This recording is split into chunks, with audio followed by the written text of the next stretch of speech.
எல்லோருக்கும் வணக்கம். இன்றைக்கி செல்வி சமையலில் தட்டைப்பயிறு வடை எப்படி பண்ணுறதுன்னு பார்க்கலாம். தட்டைப்பயிறு 1 கப் அளவுக்கு எடுத்துருக்கிறேன். இது முழுகிற அளவுக்கு தண்ணி விடணும். 1 மணி நேரம் ஊற வைக்கணும். தண்ணி 3 கப் ஊற்றுறேன். நல்லா ஊறணும். தண்ணி பயிருக்கு மேலே இருக்கணும். இப்போ 1 மணி நேரம் முழுசாக ஊற விடணும். இப்போ தட்டைப்பயிறு 1 மணி நேரம் ஊறிடுச்சு. இப்போ மிக்ஸி ஜாரில் போட்டு அரைக்கலாம். இதில் தண்ணி அதிகமாக பண்ணக்கூடாது.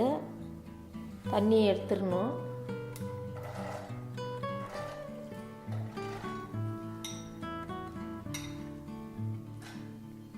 அதுலேயே தண்ணி இப்போ ஊறின தண்ணியே வரும். தண்ணி ஊற்றணுன்னாக்கா ஆயில் அதிகமாக இழுக்கும். கரெக்டாக 1 மணி நேரம் ஊற வைக்கணும். இஞ்சி ஒரு 3 துண்டு சின்ன சின்னதாக போட்டிருக்கேன். அதுலேயே அரைச்சிக்கணும். அப்புறம் பச்சை மிளகா 5 மிளகா அறுத்து வச்சுருக்கிறேன். அதில் பாதி அளவுக்கு அரைக்கிறதுக்கு போட்டுக்கலாம், பாதி அளவுக்கு பிசையும் போது போட்டுக்கணும். பாதி அளவுக்கு இதில் போட்டு அரைக்கிறேன். இப்போ தட்டைப்பயிறு மிக்ஸி ஜாரில் போட்டு அரைச்சாச்சு. ஒரு 50 மில்லி அளவுக்கு தண்ணி இதில் சேர்த்திருக்கிறேன். ரொம்ப கெட்டிமாக இருந்தாக்க மிக்ஸி ஓடாதில்ல, அது கொஞ்சம் தெளிச்சு விட்டு கரெக்டாக பண்ணிக்கணும். அப்படி கொஞ்சம் குறுகுறுன்னு அரைச்சிக்கணும். ரொம்ப நைஸாக அரைக்கக்கூடாது. இப்போ தேவையான பொருள் ஏதாவது போட்டு பிசையிறதுன்னு காட்டுறேன். பெரிய வெங்காயம் 2 வெங்காயம் அறுத்து வச்சுருக்கிறேன். 1 கப்பு. அதை இதில் பிசையிறதுக்கு கொட்டிக்கலாம். 5 மிளகாயில் கொஞ்சோண்டு இது அரைக்கிறதுக்கு போட்டு கொஞ்சம் அறுத்து வச்சது இதுலேயே ஆட் பண்ணிக்கலாம். கொத்தமல்லி தழை இது கொஞ்சம் அதிகமாக போட்டால் வாசமாக இருக்கும். இது கொஞ்சம் அறுத்து வச்சுருக்கிறேன் 1/4 கப் அளவுக்கு.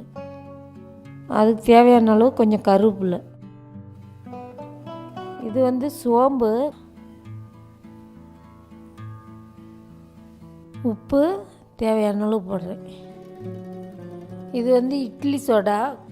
இதுக்கு தண்ணிலாம் தேவையில்லை. நான் 1/4 டம்ளர் அளவுக்கு தண்ணி கொஞ்சம் தெளிச்சு விட்டு தான் அரைச்சிருக்கிறேன். இப்போ பிசைஞ்சால் கரெக்டாக இருக்கும். இப்போ பிசைஞ்சாச்சு. அது பொரிக்கிறது எப்படின்னு பார்க்கலாம். இப்போ அடுத்து எண்ணெய் ஊற்றி நம்ம பொரிக்கிறத பார்க்க போகிறோம். இது கல்லெண்ணெய் தான். நான் செக்கெண்ணெய் வாங்கி வச்சுருக்கேன். டேஸ்ட்டாக இருக்கும். எண்ணெய் நல்லா காயணும். இப்போ எண்ணெய் காய்ஞ்சிருச்சு. எல்லாம் மிக்ஸ் பண்ணி வச்சுருக்கோம். கரமணி அது சின்ன சின்னதாக நம்ம கையில் வச்சு தட்டுன்னு இல்லை, இப்படி கையிலே இது பண்ணி நம்ம போட்டோம்னா கரெக்டாக வரும்.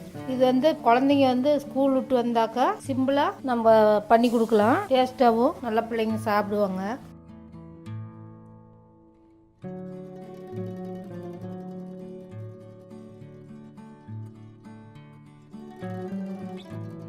இது கொஞ்சம் அடுப்பை எண்ணெய் காஞ்சி வெட்டி கொஞ்சம் சிம்மில் வச்சு மெதுவாகவே எடுக்கலாம். ரொம்ப கரு விடக்கூடாது. அப்பப்போ திருப்பி விட்டுருணும்.